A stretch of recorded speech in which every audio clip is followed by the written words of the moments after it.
wife, she's standing on the runway, brown coat, fur collar, and I knew when I kissed her goodbye that I was never going to see her again. I just knew it. Yeah.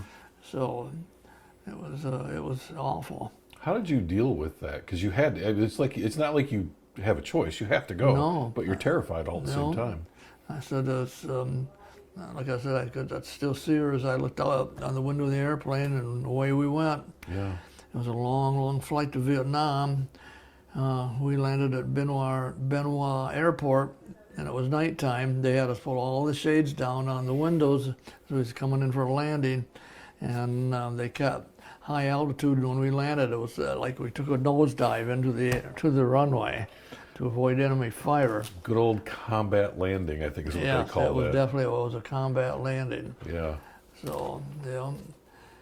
And then it was, after we got landed, we was given our unit assignments, and I found out I was going to the 1st Infantry Division, and I was assigned to the 1st and 7th Artillery, which was 105 howitzers.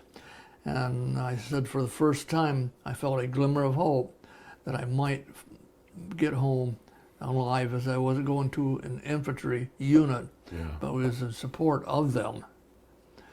So then it wasn't long after I got into Vietnam that one of our medics got wounded, and I had to go out to the file to replace him.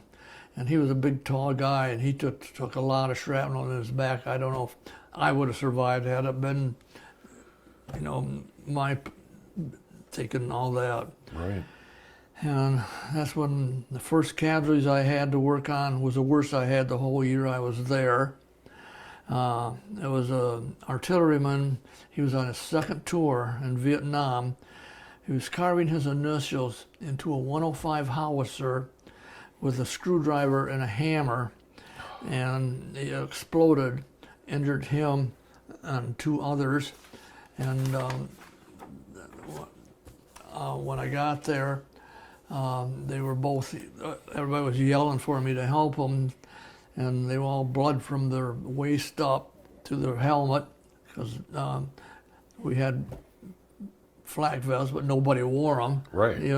Right. And so anyway, the one guy, he had his broken arm, and he had two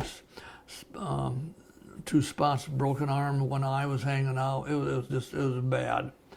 And like I said, I felt like I was the most inadequate medic in the world at that point in time.